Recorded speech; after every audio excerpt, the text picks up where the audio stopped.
शरीरं सुरूपं तथा वा कलत्रं यशश्चारुचित्रं धनं मेरुतुल्यं मनश्चेन लग्नं गुरुरङ्घ्रिपद्मे तत किं तत किं तत किं तत किम्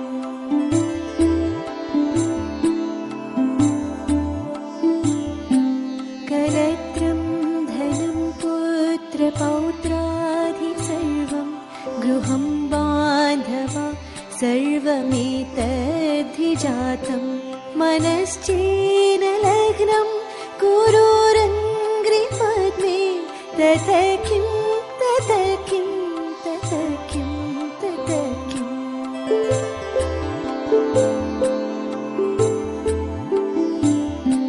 षडङ्गादिवेदो मुखे शास्त्रविद्या कवित्वादिगद्यं सुपद्यं करोति मनश्चेन लग्नं गुरुरङ्घ्रिपद्मे तत किं तत किं तत किं तत किम्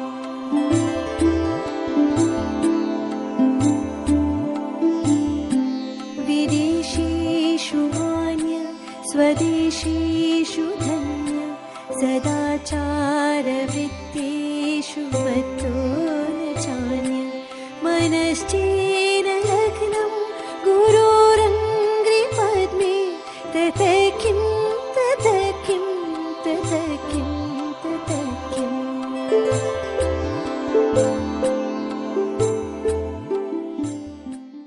ओम शांति। अखंड ब्रह्मचर्य की साधना का आज का 7 दिन, हर दिन ब्रह्मचर्य प्रगाढ़ होते जाए, सदृढ़ होते जाए, पुष्ट होते जाए। ब्रह्मचर्य अपनी परिपक्व अवस्था तक पहुंचता जाए और वो केवल देह के तल का न रहकर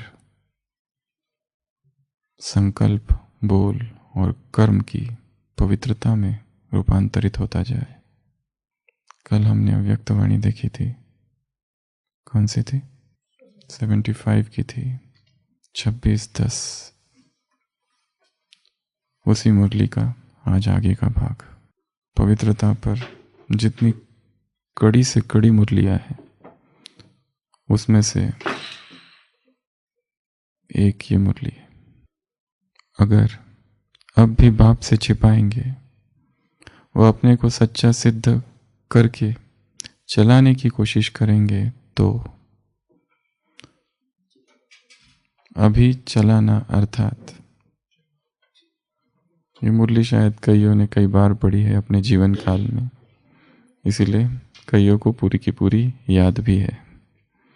अभी चलाना अर्थात अंत में और अब भी अपने मन में चिल्लाते रहेंगे, क्या करूं, खुशी नहीं होती, सफलता नहीं होती, सर्व प्राप्ति की अनुभूति नहीं होती। क्या इनका सबका संबंध ब्रह्मचर्य के खंडन से है? क्या करूं, उलझन की अवस्था, खुशी नहीं होती, सफलता नहीं होती, सर्व प्राप्ति की अनुभूति नहीं होती, ऐसे अब भी चिल्लाएंगे और अंत में हाय मेरा भाग्य कहे चिल्लाएंगे। तो अब का चलाना अर्थात बार बार चिल्लाना।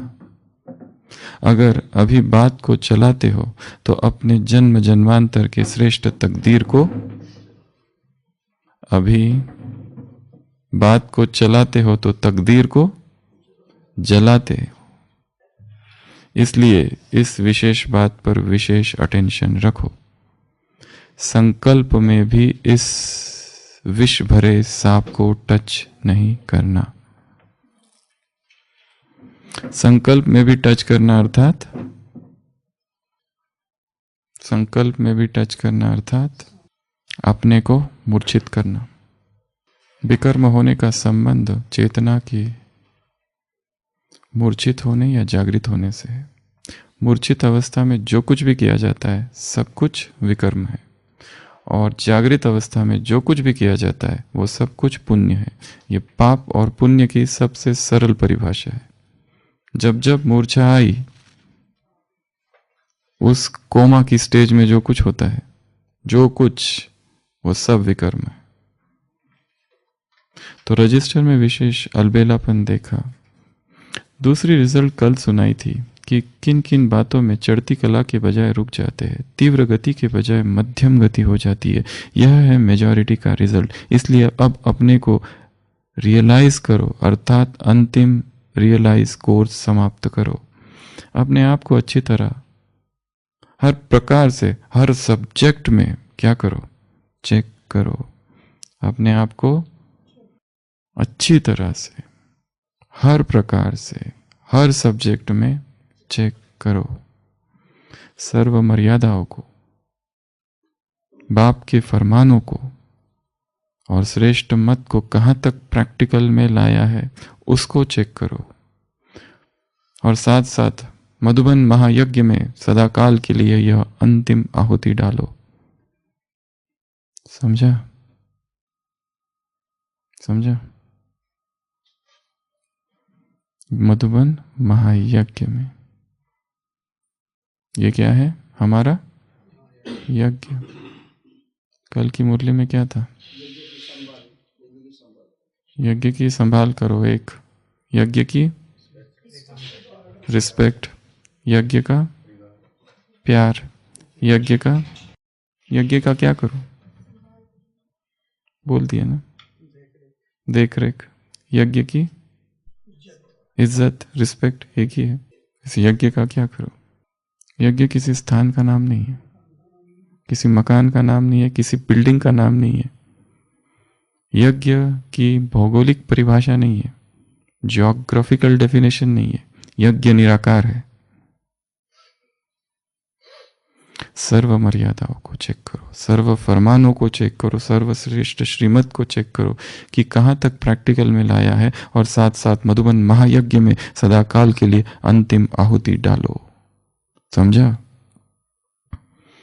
अभी बाप के प्रेम स्वरूप का उल्टा एडवांटेज नहीं उठाओ। नहीं तो क्या करूंगा मैं? अंतिम महाकाल रूप के आगे एक भूल का 1000 गुना पश्चाताप करना पड़ेगा। 26/10/1975। एक प्रश्न है कि संसार में इतना पतन क्यों हुआ, इतना काम विकार क्यों बढ़ा? उस दिन हमने देखे थे ब्रह्मचर्य के फायदे। उसमें 7 प्रकार के फायदे थे।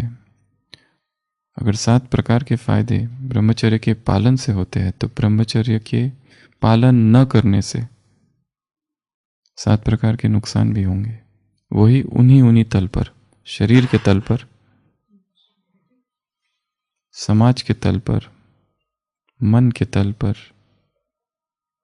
बौद्धिक तल पर, आर्थिक तल पर, सामाजिक तल पर, आध्यात्मिक तल पर जो नुकसान उधर हुए वही सारे नुकसान इधर भी होंगे। क्यों व्यक्ति बार बार बीमार पड़ते हैं और इतने बीमार पड़ते हैं? क्यों शरीर का स्वास्थ्य गवा बैठे हैं? क्यों समाज अपना स्वास्थ्य गवा बैठा है और रुग्ण हो गया है? क्यों आर्थिक अव्यवस्था है? क्यों समाज में अराजकता है? कहीं ना कहीं हर एक का कारण काम ही है। सूक्ष्म में काम और कामनाएं, इसने संसार में उथल पुथल मचा दी है। तो प्रश्न हम कर रहे थे कि यह इतना क्यों बढ़ा, क्या कारण है?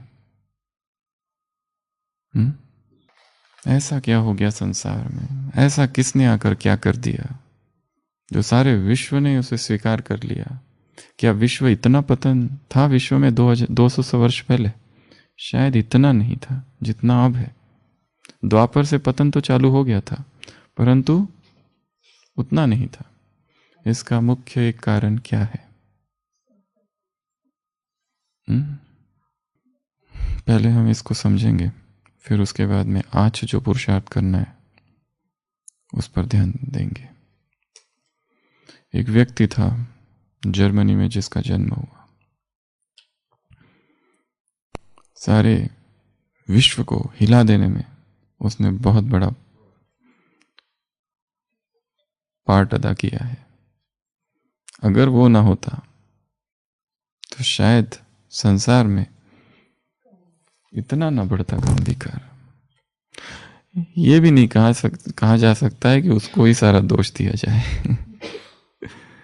परंतु लोगों ने उसको अलग अलग तरीके से समझा, अलग अलग तरीकों से जाना। The father of psycho analysis, Sigmund Freud, Germany में जन्मा साइको एनालिसिस्ट सिगमंड फ्राइड। जितनी खोज इस व्यक्ति ने की काम विकार के बारे में, जितनी गहराई से इसने अध्ययन किया लाखों लोगों पर काम विकार के बारे में, उतना शायद मनुष्य जाति में आज तक, द्वापर से अब तक किसी ने नहीं किया। एक एक परतों को उघाड़ा, एक एक परतों को खोला। कहां से जन्म होता है, कहां से निकलता है, क्या है ये, क्यों ये विक्षिप्तता है संसार में, क्यों लोग पागल है इसके पीछे। क्योंकि मनुष्यता को देखा जाए तो पूरी पृथ्वी का जैसे केंद्र यौन है। इसके अतिरिक्त संसार में कुछ है ही नहीं।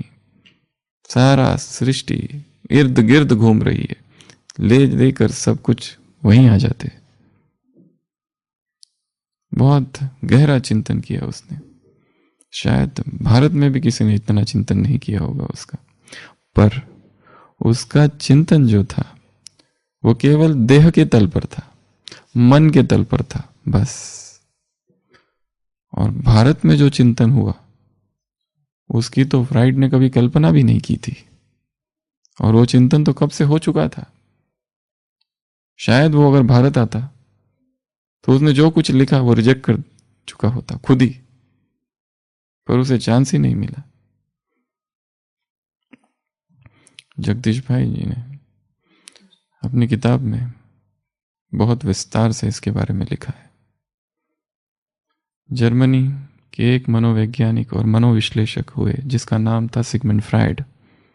उनका यह मत था कि मनुष्य की अनेकानेक मौलिक प्रवृत्तियां, जिसको कहते हैं बेसिक इंस्टिंक्ट, बेसिक इंस्टिंक्ट अर्थात मूल वृत्ति, मूल स्वरूप, नेचुरल स्वरूप में काम की प्रवृत्ति सबसे अधिक महत्वपूर्ण है। उन्होंने अपने भाषणों में और लेखनों में यह बताने का भरसक यत्न किया कि शिशु काल से ही जब बच्चा दूध मुआ होता है तब से ही विभिन्न रूपों में उसमें लैंगिक आकर्षण अभिव्यक्त होता रहता है। उन्होंने यह कहा कि बचपन से ही कन्या का अपने पिता के प्रति और बालक का अपनी माता के प्रति अधिक आकर्षण रहता है। ये चालू बहुत शुरुआत में हो जाता है, उसका कहना था। और उसने जो कुछ भी कहा वो सारे विश्व ने ऐसे स्वीकार कर लिया, तुरंत स्वीकार करते गया, क्योंकि उसकी बातें लॉजिकल थी। उसकी बातें ऐसी थी, मंत्रमुग्ध कर दिया सभी को, जितने पश्चिम के देश थे। और भारत ने भी उसका अंधानुकरण किया। भारत भी पीछे नहीं रहा इस बारे में। भारत अपनी संस्कृति को भूलकर इधर आकर्षित हुआ। भारत को लगा कि ये ज्यादा महत्वपूर्ण है, ये जो कुछ कह रहा है इसमें दम है। इसके लिए आकर्षण उसकी हर बात की तरफ हुआ। जबकि काल इसके ही जो दो शिष्य थे सिगमंड फ्राइड के, एल्डर एंड जुंग, इनका ही अपने गुरु से विरोधाभास हो गया और वो दोनों अलग हो गए। फ्राइड ने अपने इस मत का प्रतिपादन करते हुए कुछ ऐतिहासिक दृष्टांतों तथा कुछ बालकों के निरीक्षण से प्राप्त निष्कर्षों द्वारा किया है। इस प्रसंग में उन्होंने यूनान देश की एक पौराणिक कथा का भी उदाहरण दिया है। उसमें एक ओडिपस नाम का व्यक्ति है। उसने 3 सिद्धांत है उसके। पहला तो है ओडिपस। अब ओडिपस नाम का एक बच्चा था। उसने क्या किया, अपने पिता को मार दिया और अपनी मां से शादी की। ये कहानी है पौराणिक पश्चिम की, कि अपने पिता का कत्ल करके उसने मां से शादी कर दी। इस वृत्तांत का हवाला देते हुए फ्राइड ने बालक का अपनी माता के प्रति जो आकर्षण है उसे ओडिपस कॉम्प्लेक्स का नाम दिया। इसलिए बच्चा जन्म होता है, बच्चे का ज्यादा आकर्षण मां की तरफ होता है, बच्ची का ज्यादा आकर्षण पिता की तरफ होता है। वो पिता की तरफ आकर्षण को उसने इलेक्ट्रा कॉम्प्लेक्स नाम दिया। बच्चे का जो आकर्षण है मां की तरफ, उसको इडिपस कॉम्प्लेक्स नाम दिया। इसमें इलेक्ट्रा नाम की एक बालिका थी जिसने अपने भाइयों से मिलकर अपनी माता का वध कर दिया। बालिकाओं के इस प्रकार अपने पिता के प्रति जो आकर्षण है उसको इलेक्ट्रा कॉम्प्लेक्स की संज्ञा दी।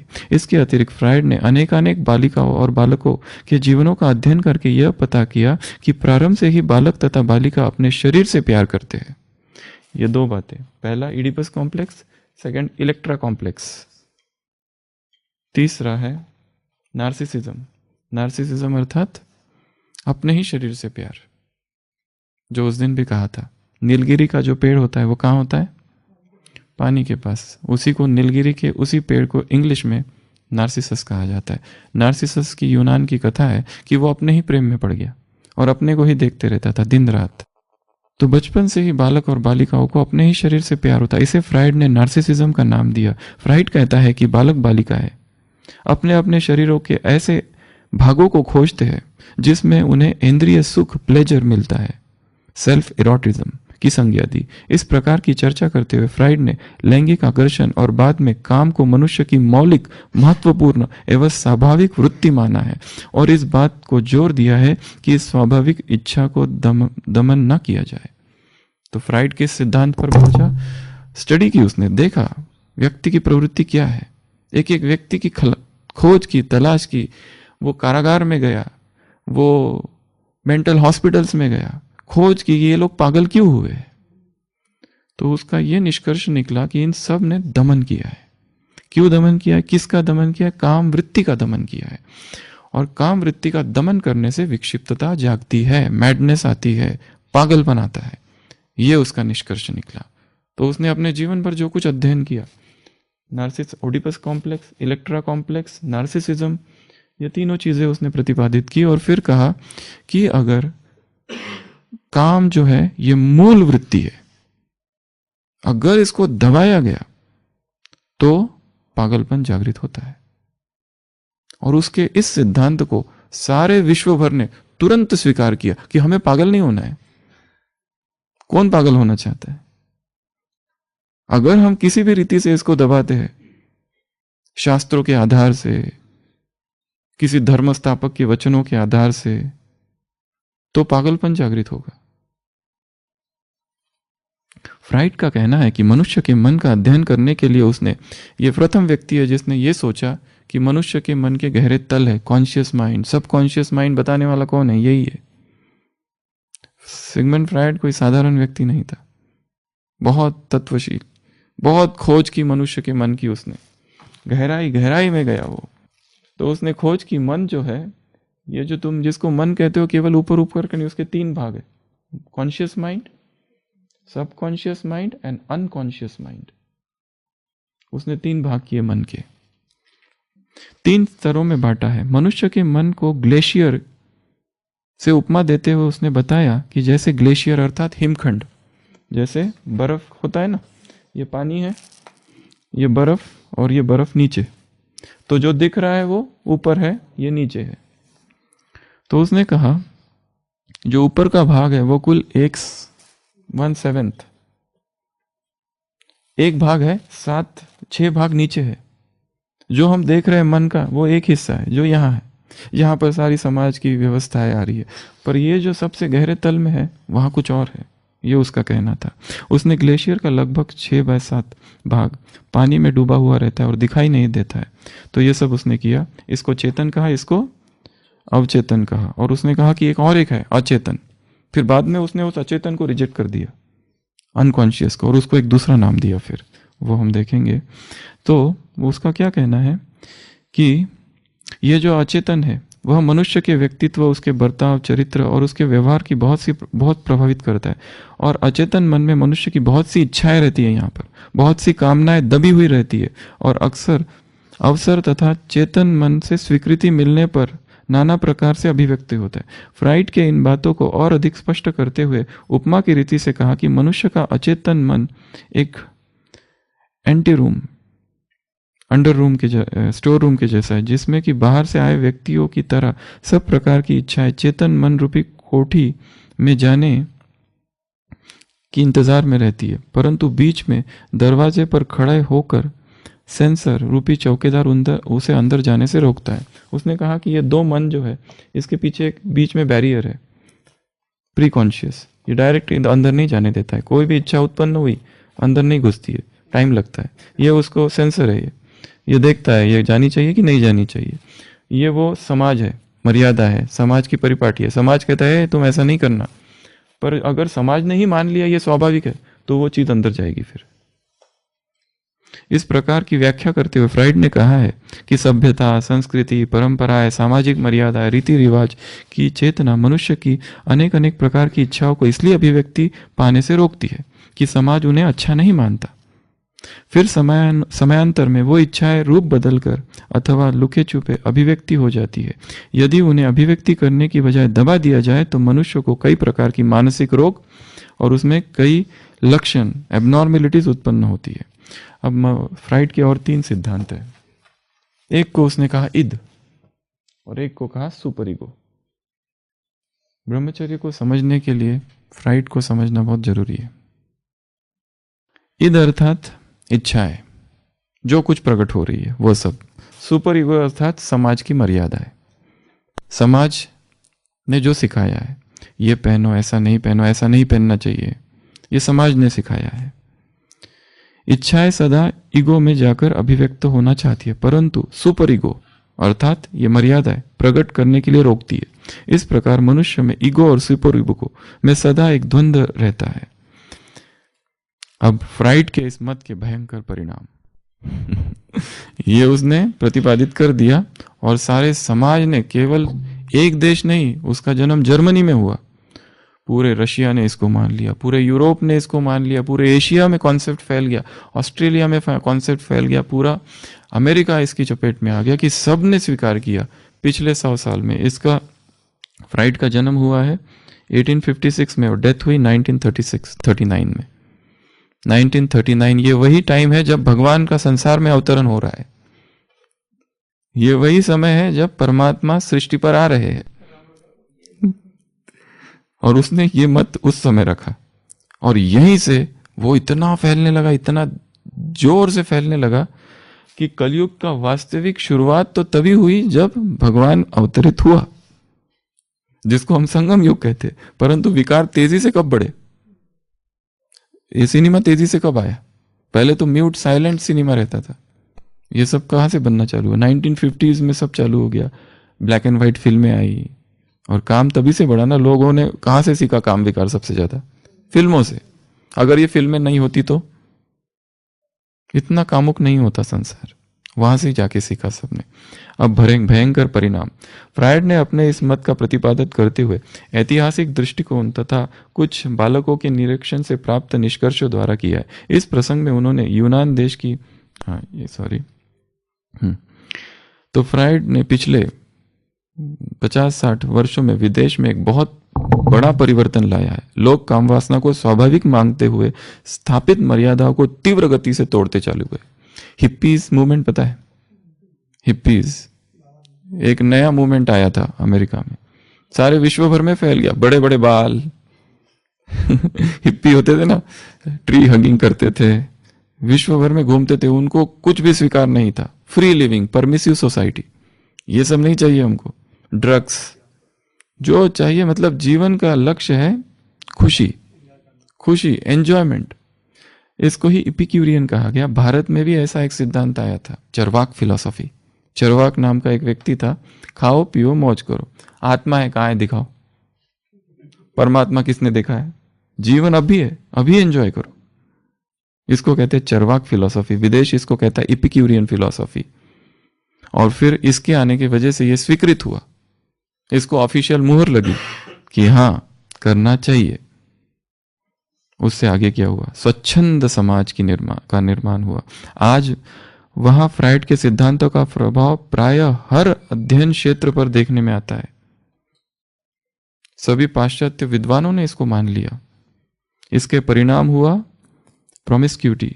इसे गंभीर समस्या मानने लगे। इस चारित्रिक संकट के कारण वहां के राजनीतिक जीवन में भी कहीं विप्लव हुए। परिणाम यह हुआ कि वहां के समाज के लोगों के सामने एक आदर्श जीवन वाले व्यक्ति ही नहीं है जिसका चारित्रिक प्रभाव लोगों के लिए अनुकरणीय या प्रेरणापद हो।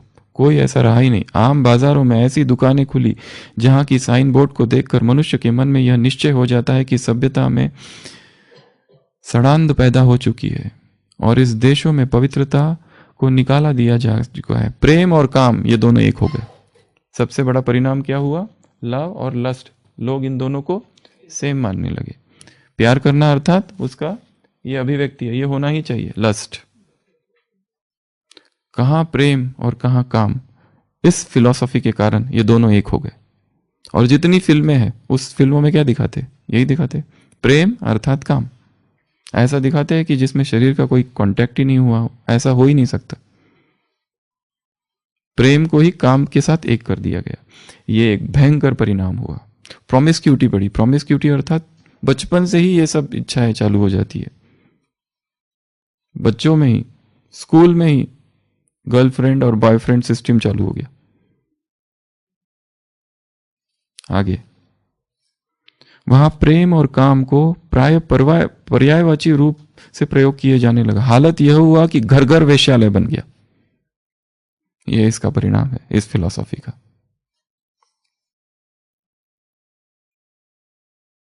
और मनुष्य में यह पशु वृत्ति निरंकुश हो गई। इसी का एक पहलू यह भी है कि वहां के साहित्य में फिर इसका प्रभाव कहां आया? अगर आप समाज की घटनाओं को देखो तो कैसे प्रभावित होता है समाज?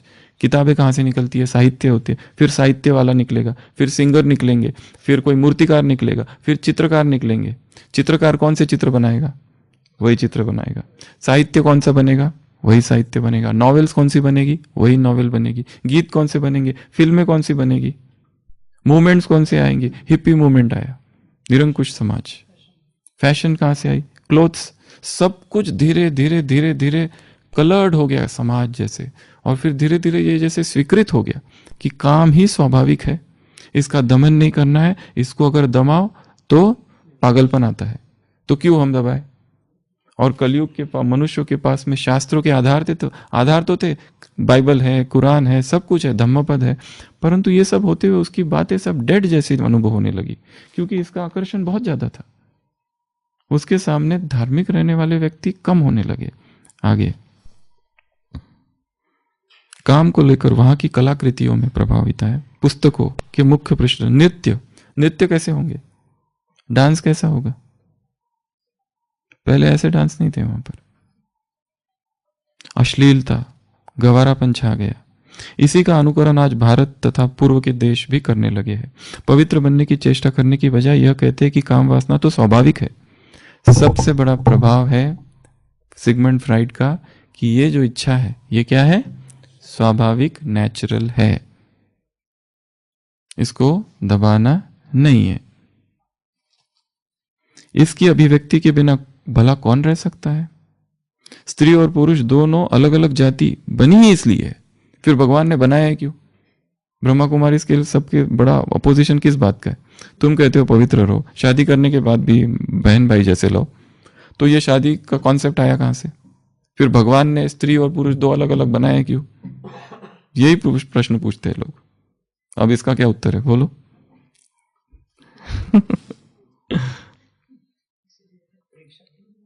उसमें आकर्षण होना स्वाभाविक है।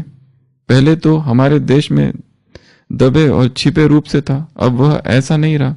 वासना के वशीभूत लोग आंखें खोलकर यह नहीं देखते कि काम विकार ने पश्चिमी देशों का कितना बुरा हाल कर दिया। पर हम ये नहीं देख पा रहे कि ये जो पाश्चात्य देश में ये फैला, उनका हाल क्या है आज। आज जब पश्चिमी देशों के लोग आध्यात्मिक एवं चारित्रिक नेतृत्व के लिए भारत की ओर नजर लगाए हैं, तब भारत के लोग पश्चिम का अंधानुकरण करने में लगे हुए। कैसी बात है? वो सोचते हैं कि हम इतने दुखी हो रहे हैं, ये पूरा इसमें फिगर दिए हुए है, कितने कितने डिवोर्स हो रहे हैं उधर। आज शादी 10 दिन में डिवोर्स, फिर दूसरा, फिर तीसरा, फिर चौथा, यही चलता रहता है। एक भी तो विवाह स्थिर नहीं है। इसके पहले भी बताया कि फ्राइड के सिद्धांत के परिणाम स्वरूप कितने भयंकर हुए। केवल परिणाम की बात नहीं, सैद्धांतिक रूप से भी हम देखें कि फ्राइड के मतों में कई त्रुटियां हैं। अब ये जो मत है उसका, उसमें प्रॉब्लम है, बहुत सारे प्रॉब्लम है। एनालिसिस अगर करो, ऊपर से तो ठीक दिखा, पर जो भोले भाले लोग होते हैं उनको एनालिसिस की इतनी पावर थोड़ी होती है कि बैठ के उसके सिद्धांतों को एनालाइज करे कि भाई ये गलत है, ये गलत है। वो तो लोगों ने सुन लिया, देख लिया और स्वीकार कर लिया। एक नॉवेल पढ़ ली किसी ने जाके, तो नॉवेल में वो सब प्रेम कहानी, रोमांस लिखा हुआ है, जैसा दिखा है वैसा उसको करना है। जाकर फिल्म देखी, फिल्म में हीरो हीरोइन ने जो किया वही करना है। डांस, ऐसा ही डांस ज्वाइन करना है। किसको इच्छा है भरतनाट्यम सीखने की? कौन सीखेगा? वो इच्छा नहीं है। किसको इच्छा है क्लासिकल म्यूजिक सीखे या जाने? वो सब इच्छा ही नहीं है। ये सूक्ष्मता से समाज में जो जो हुआ वो देखना है, इसको समझने के लिए sign board, pictures, posters, movies, songs, dance, clothes, literature, magazines, books, सब सब सब सब प्रभावित है। व्यापार, सब कुछ। अब उसके जो 2 शिष्य थे काल इसके, उसमें से सबसे मुख्य था कार्ल जूंग। ये जो शिष्य था ये भारत में आया था, कार्ल जूंग। उसने कहा कि नहीं, आई डोंट एग्री, ऐसा नहीं है। उन्होंने अनेक दृष्टांत दिए और ये सिद्ध किया कि हमारे गुरु जो है ना, गुरु जी में त्रुटि है, ऐसा नहीं है। काल उसने कहा कि काम विकार मूल नहीं है, इंस्टिंक्ट। उसने कहा कि मूल जो इंस्टिंक्ट है वो है अधिकार चेष्टा। उसने क्या कहा? इंस्टिंक्ट ऑफ पोजीशन, कि हर व्यक्ति चाहता है कि मैं बड़ा हूं, पुरुष चाहता है कि मैं स्त्री पर शासन करूं। यह बड़ी चीज है, अधिकार, काम विकार नहीं। ये उसके एक शिष्य ने कहा। उसका जो दूसरा शिष्य था उसने कहा इंस्टिंक्ट ऑफ मास्टरी, प्रभुत्व चेष्टा। एक है वश में करना, एक है प्रभुत्व करना। ये 2 कुछ भी हो। आज बहुत से मनोवैज्ञानिक फ्राइड द्वारा बताए गए इडिपस कॉम्प्लेक्स और इलेक्ट्रा कॉम्प्लेक्स की बात की निंदा करते हैं। ऐसे बहुत सारे लोग आए जिन्होंने इन दोनों कॉन्सेप्ट की बहुत कड़ी निंदा की है, और जिनका अध्यात्म से कोई ज्यादा संबंध नहीं था, उन्होंने मनोवैज्ञानिक के रूप से निंदा की है। अब आगे बढ़ो। फिर उसके बाद में ये सब दिया हुआ है। शराब क्यों बढ़ गई? सिनेमा, मांस, अंडे, मच्छी, टीवी, शतरंज, ये सब क्यों बढ़ गया समाज में? गैम्बलिंग, बर्थ कंट्रोल, ये सब सब सब सब सब उसके परिणाम है। अब फ्राइड के सिद्धांतों द्वारा काम का देहाभिमान से उत्पन्न होना सिद्ध है। जगदीश भाई ने यहाँ लिखा है कि फ्राइड ने जो कुछ लिखा है वो किस रीति से ठीक है। अगर आपको अपने आप को शरीर समझते हो तो फिर सब कुछ ठीक है, अगर शरीर समझते हो। परंतु जैसे कहा, फ्राइड कभी भारत आया नहीं और फ्राइड को पता ही नहीं कि शरीर के अलावा भी कोई एक और अस्तित्व है। उसकी फिलॉसफी कहाँ तक है? मन तक है। मन की गहराई में गया, शरीर की गहराई में गया, शरीर का अध्ययन किया, उसने मन का अध्ययन किया। पर उसे ये चीज नहीं पता थी कि शरीर और मन के अतिरिक्त भी परे भी कोई और सत्ता है। इसलिए ही इज राइट। एक रीति से वो जो कुछ कहा ये नेचुरल है कि बच्ची जो होती है उसका पिता की तरफ ज्यादा आकर्षण होता है, बच्चा जो होता है उसको माँ ज्यादा अच्छी लगती है। He is right in some way. But उसका ये सारा जो घूम रहा है, ये कहाँ घूम रहा है? शरीर के तल पर या मन के तल पर घूम रहा है उसे। अतः यदि वे आत्मिक चेतना की स्थिति में हो तो उसमें निश्चय इस प्रकार की प्रवृत्ति नहीं जाग सकती। अब ये बहुत बड़ा क्रांतिकारी चीज जो बाबा ने की है। सबसे पहला अध्ययन क्या दिया कि तुम कौन हो? आत्मा हो, तुम शरीर नहीं हो। इसलिए ये कॉन्सेप्ट तुम पर लागू नहीं होते। ये कॉन्सेप्ट तुम्हारे लिए नहीं है कि मूल प्रवृत्ति काम ही है, इसको दबाओगे तो फिर तुम्हारे अंदर बेचैनी उत्पन्न होगी। ये सब तुम्हारा है ही नहीं। सबसे पहली बात, काम तुम्हारी मूल प्रवृत्ति नहीं है। दूसरा, बाबा ने दमन सिखाया ही नहीं है, सप्रेशन नहीं सिखाया है।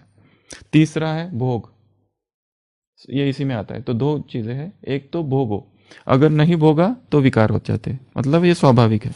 दूसरा है दमन करो, ये समाज ने सिखाया, जो धार्मिक गुरु है उन्होंने सिखाया कि दमन करो। पर दमन करने से फ्राइड उसके खिलाफ है। फ्राइड करता है तुम भिखारी, तुम पागल हो जाते हो, क्योंकि दुनिया भर में जितने कारागार है उसमें जो जो लोग भर्ती हुए हैं वो कहीं ना कहीं सेक्सुअल डिजायर दमन करने की वजह से हुए हैं। तो ये भी मार्ग नहीं है। अब तीसरा मार्ग क्या है फिर? एक है भोग, एक है दमन। ठीक है, भोग। अच्छा, दूसरी एक बात, काम विकार ऐसा है कि अगर ये भी मान लिया जाए कि हमको दमन नहीं करना है, थोड़ा थोड़ा भोग करना है, थोड़ा थोड़ा उसमें एंजॉयमेंट करनी है, थोड़ी थोड़ी, ज्यादा नहीं, कंट्रोल में, लिमिटेड। परंतु हर काम विकार के भोग से काम विकार के संस्कार और पक्के होते हैं। ऐसा नहीं कि मुझे जलेबी खाने की इच्छा है तो मैं ढेर सारी एक बार आज जलेबी खाता हूं फिर कल से जलेबी खाना बंद, ऐसा नहीं होता है। आज एक लास्ट है, आज इसके बाद कभी नहीं खाऊंगा। ये जो है ना, कोलेस्ट्रॉल ज्यादा है ना, क्या करूं, आज ही तो वो बहन जी ने इतने घी के लड्डू दिए, ये पूरा कर लूंगा फिर उसके बाद नहीं खाऊंगा। क्या करूं, अभी आज ही तो आए हैं, खास मेरे लिए मंगाए हैं। और इच्छा थोड़ी होती है घी के लड्डू किसी को दे दूं, वो भी पूरा डब्बा ना, एकदम यहां दर्द होता है। खास कुरियर से भेजे हैं, लॉकडाउन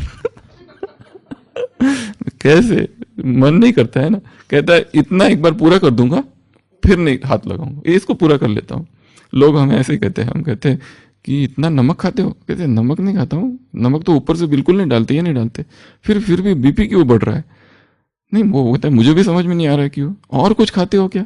वो कहता है नहीं, बस सुबह दोपहर को और रात को अचार खा लेता हूँ बस तो हम कहते हैं अचार बंद करो। नहीं नहीं, अभी जो बहन जी ने डिब्बा भेजा है इसको पूरा करता हूं फिर नहीं खाऊंगा। ऐसा नहीं होता है। Now, right now stop it, दे दो उसको, तो ही मुक्ति होगी। क्योंकि हर भोग के बाद वासना बहुत सुदृढ़ हो जाती है।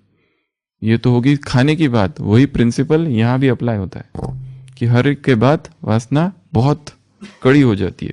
फ्राइड के निरीक्षण करियोगी लोगों के लिए है, ये राइट है, राइट। पर किसके लिए राइट है? जो देहभान में है। किसके लिए राइट है? जो कलयुग में रहते हैं। किसके लिए राइट है? जिनको आत्मा को कोई खबर ही नहीं है आत्मा की। इसको आप पढ़ सकते हैं, महात्मा गांधी जी का भी बहुत सारा लिटरेचर इन्होंने दिया हुआ है कि महात्मा गांधी क्या कहते हैं, the true purpose of marriage should be and is intimate friendship and companionship. Mahatma Gandhi ने लिखा है, सच तो यह है कि विवाह का उद्देश्य क्या है? नर और नारी में घनिष्ठता पूर्वक मित्रता तथा साथीपन, यह होना चाहिए। इस संबंध में वासना तृप्ति का कोई भी स्थान नहीं है। उन्होंने तो यहां तक लिखा है कि मेरे और मेरे पत्नी के बीच वास्तविक मैत्री या संबंध तभी जुड़ा जब हम वासना से मुक्त हो गए। तब तक जो विवाह था वो विवाह था ही नहीं, उसमें तो विकार थे। ये भी उन्होंने लिखा है आगे। ये नेचुरल शब्द जो है ना, ये नेचुरल शब्द ही गलत है कि no word to be is most abused word है ये। अस्तु, हमने देख लिया कि फ्राइड तथा उसके अनुयायियों का यह विचार कि वासना भोग स्वाभाविक है सभी को मान्य नहीं है, ये मान्य नहीं है। तो ये उसका फिर अभी लास्ट पैराग्राफ, संक्षेप में यही कहेंगे कि इस बात को इनकार नहीं है कि आज के मनुष्य में काम वासना स्वाभाविक रूप ले चुकी है, परंतु हमें यह मालूम होना चाहिए कि मनुष्य का आदि स्वरूप ये ओरिजिनल स्वरूप नहीं है, बल्कि यह मनुष्य के प्रेम नाम के स्वाभाविक गुण का विकृत रूप है, जिसके परिणाम स्वरूप समाज में दुख बढ़ा है और संसार का पतन हुआ है। अब हमें इस प्यार का शुद्धिकरण करके पुनः इस संसार को पवित्र एवं सुखमय बनाना है, और इस पवित्रीकरण के लिए आत्मनिष्ठ होने और योगाभ्यास करने की आवश्यकता है। तो हमने देखा कि संसार में दो ही मार्ग है, एक है भोग का और दूसरा है दमन का। भोग का मार्ग संसारियों ने लिया, दमन का मार्ग सन्यासियों ने लिया, पर दोनों भी सफल नहीं हो पा रहे। गृहस्थी भी दुखी है, सन्यासी भी दुखी है, उतने ही दुखी है, ज्यादा दुखी है। गृहस्थी सोच रहा है हिमालय की तरफ जाऊं, और सन्यासी हिमालय से नीचे उतरकर संसार में आ रहे हैं। गृहस्थी में खालीपन है, इसलिए सोचता है झंझट से छूटूं और सन्यास लूं और इधर जाऊं। और सन्यासी सोचता है कब तक इस वीरानी, कब तक ये तन्हा जीवन, कोई तो मिले। पहाड़ों से नीचे उतर रहा है, ये पहाड़ों पर चढ़ रहे। ये खड़ा है गृहस्थी, सन्यासी शीर्षासन किए हुए है। दुख दोनों का सेम है, इसलिए एक तीसरा मार्ग है।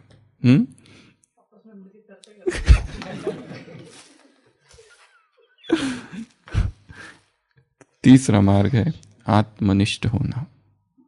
तीसरा मार्ग है आत्मिक स्वरूप में स्थित होना।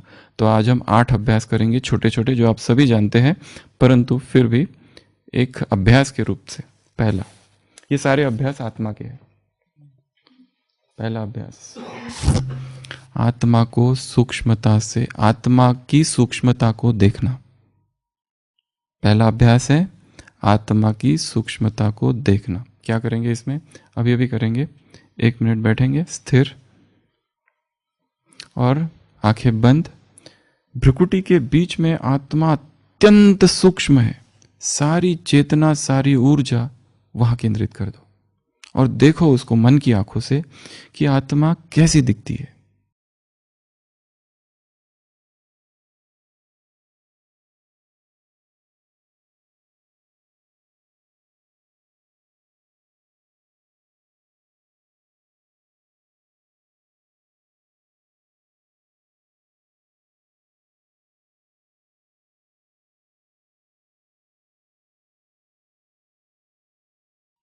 ओम शांति।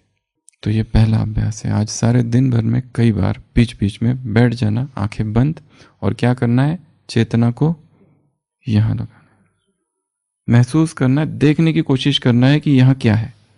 क्योंकि देह समझते ही हम फ्राइड के चेले बन जाते हैं। फ्राइड ने जो कुछ कहा वो सब हम पे लागू होना चालू होता है। आकर्षण अपने आप चालू होता है, या तो स्त्री के प्रति, पुरुष के प्रति, या अपने शरीर के प्रति। Oedipus complex, Electra complex, narcissism, तीनों चालू होते हैं। फिर ईद जो है, ईद पर सुपर ईगो का जो प्रभुत्व है वो कम हो जाता है। सुपर ईगो अर्थात मर्यादाएं, मर्यादाएं नष्ट हो जाती है, खत्म हो जाती है। तो सबसे पहला अभ्यास। दूसरा अभ्यास, आत्मा के मूल गुण और शक्तियां, इनको बीच बीच में याद करना है। 7 गुण है, एक एक गुण का स्वरूप में स्थित हो जाना है। जैसे मैं आनंद हूं, आनंद स्वरूप हूं। पूरा एकाग्रता से अभ्यास करना है कि मैं आत्मा हूं। कैसी हूं? आनंद स्वरूप हूं, सच्चिद आनंद स्वरूप हूं, शुद्ध बुद्ध मुक्त हूं, मैं आत्मा मुक्त हूं। इस पर पूरा फोकस कर देना है। कोई भी एक, 7 में से कोई भी एक लिया जा सकता है। शांत हूं, कहीं पर भी बैठकर एटलीस्ट ये एक संकल्प छोटा सा है, परंतु ये संकल्प फ्राइड के सारे सिद्धांतों की धज्जियां उड़ा देगा। क्योंकि इसमें हम शरीर नहीं है, अब मैं आनंद हूं। गुण, उसी के साथ जुड़ा है शक्तियां। 8 शक्तियां हैं।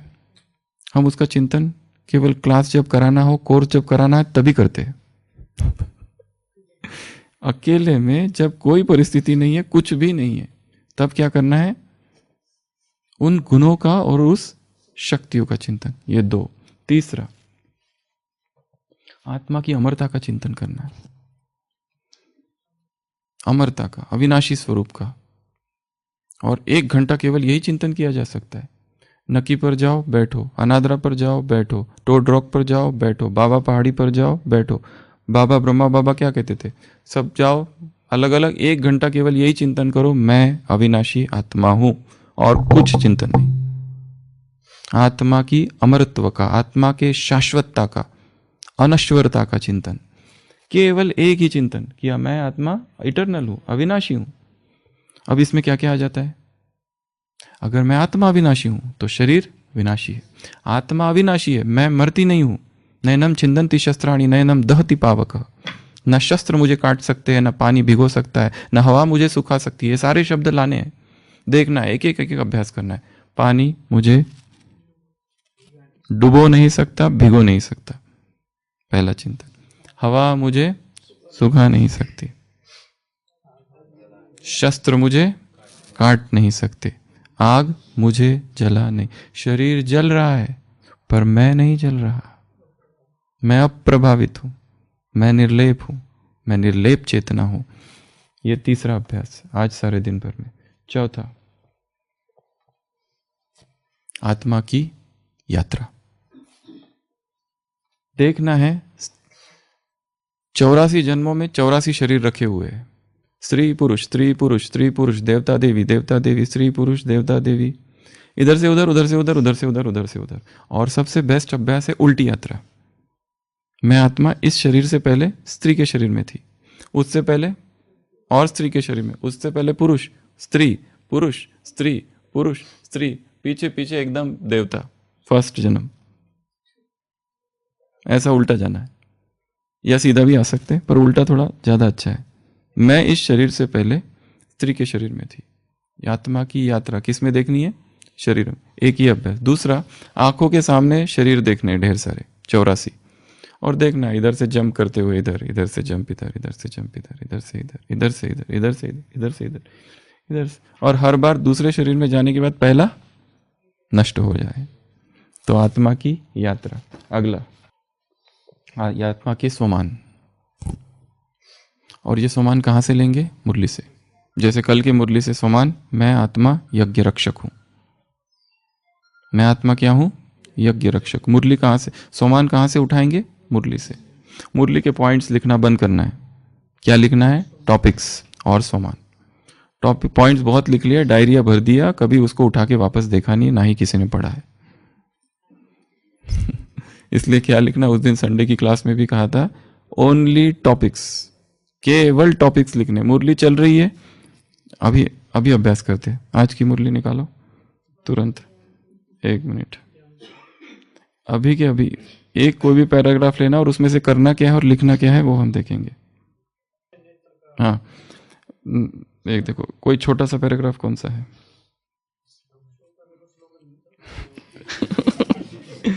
चलो धारणा के लिए लेते। बाप की श्रीमत पर भारत की सच्ची सच्ची रूहानी सेवा करनी है, ये पॉइंट आया। हमने लिखा क्या? रूहानी सर्विस। सेवा हटा दो, सर्विस वर्ड्स चेंज करो, लैंग्वेज चेंज कर दो। स्पिरिचुअल सर्विस, ये टॉपिक लिख दिया, छोड़ दिया। नेक्स्ट टॉपिक, सर्वशक्तिमान बाप से शक्ति ले, 5 विकारों रूपी शत्रु पर विजय वानी है। क्या टॉपिक बनाएंगे इसका? टॉपिक बनाओ, क्रिएट टॉपिक। हाँ, सक्सेसफुल सर्विस नहीं, ये वाला। सर्वशक्तिमान बाप से शक्ति ले, 5 विकार रूपी शत्रु पर विजय पानी, शत्रु को मारने का साधन, एक टॉपिक। सेकंड टॉपिक, शक्तिशाली बाप। नेक्स्ट टॉपिक, शक्ति पर कम। टॉपिक जो है ना, शब्दों में चाहिए, उसके बीच वाले शब्द नहीं चाहिए, केवल वर्ड्स बताओ। शब्द, एक वर्ड 2 वर्ड। जितना कम टॉपिक शब्द रहेंगे वो दिखाता है कि व्यक्ति कितना शक्तिशाली है। जो कवि होते ना, अटल बिहारी वाजपेयी की कविता पढ़ो, 2-2 लाइन की, एक लाइन, एक वाक्य 2 लाइन है उसमें, बस 2 शब्द है बस, वही दिखाता है कि ये बड़ा गहरा चिंतन है। छोटी छोटी कविता, एक 2 लाइन 2 लाइन 2 लाइन और कविता पूरी, और क्या गहरा अर्थ है उसमें, इतना गहरा अर्थ।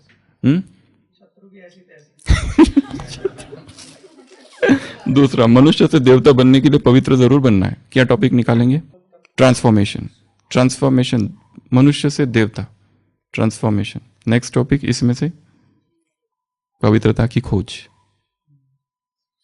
अगला टॉपिक, नॉलेज को धारण कर कांटे से फूल बनना और बनाना है। ट्रांसफॉर्मेशन, कांटे से फूल। जाकर कांटों को देखना है, गार्डन में जाना, एग्जैक्ट देखना, ये कांटा है, ये फूल, कैसे ट्रांसफॉर्म हो सकता है? असंभव संभव, असंभव क्रांति। टॉपिक टॉपिक टॉपिक क्रिएट करने हैं, और फिर सारे दिन भर उस पर काम करना है। ये टॉपिक क्रिएट करते करते सो के आप टॉपिक्स नहीं क्रिएट कर सकते। जैसे पॉइंट्स लिखते हो ना सोते सोते, मूर्छा में, मुरली के नींद में। टॉपिक्स निकालते समय आप मूर्छा में नहीं रह सकते। मुरली सुनने बैठे हैं, लक्ष्य है मुझे 20 टॉपिक निकालने आज की मुरली से। संपूर्ण जागरण के साथ बैठना होगा, अलर्ट होके, एक एक पॉइंट भी मिस नहीं हो। वो उधर सुना रहे, हम लिख रहे, केवल टॉपिक लिख रहे, और बहुत छोटे टॉपिक हो, लंबा लंबा टॉपिक नहीं चाहिए, छोटा सा टॉपिक। तो ये हो गया, कहाँ थे हम? के सोमान। अगला, विजुअलाइजेशन और एक्सपीरियंस। आत्मा को विजुअलाइज करना है और एक्सपीरियंस करना है। कैसे? बैठना है सीधा और देखना है आत्मा कहाँ है, और उसको देखना है, उसका रूप देखना है, कैसा रंग है, और उसको अनुभव करना है आत्मा का। नेक्स्ट, आत्मा की पृथकता। क्या अनुभव करना है? आत्मा की पृथकता का अनुभव। ये आत्मा अलग है, ये मैं अलग हूं, ये मैं अलग हूं, ये शरीर अलग है। ये शरीर उधर, मैं इधर, एकदम भिन्न अनुभव। जैसे गीला नारियल और सूखा नारियल। गीला नारियल अभी हम हैं, बनना है सूखा नारियल। ऐसे ऐसे बजाओ तो खोल अलग, गिरी अलग। खोल और गिरी अलग अलग चलते फिरते अनुभव हो, खोल और गिरी।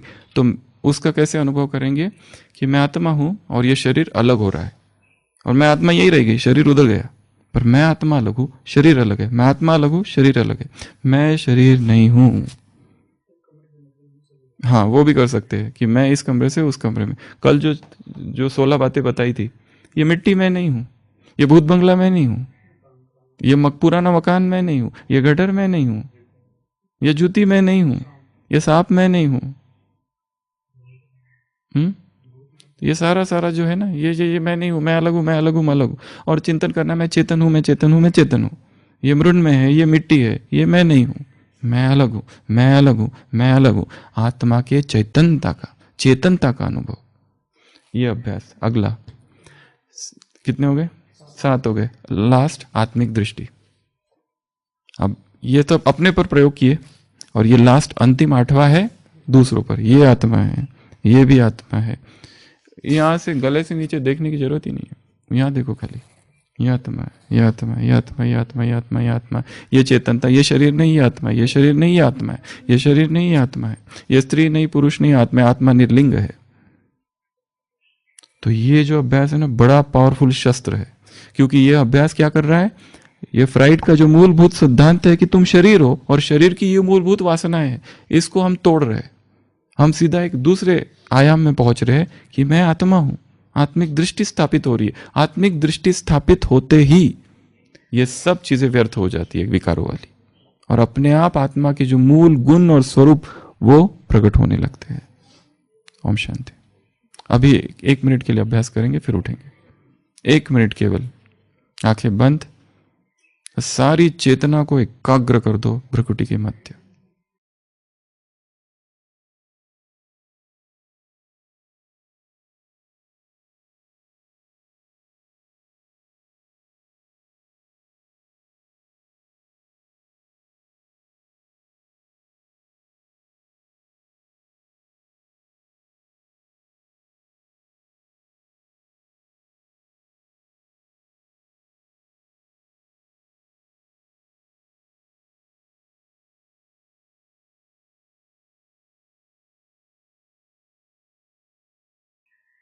ओम शांति।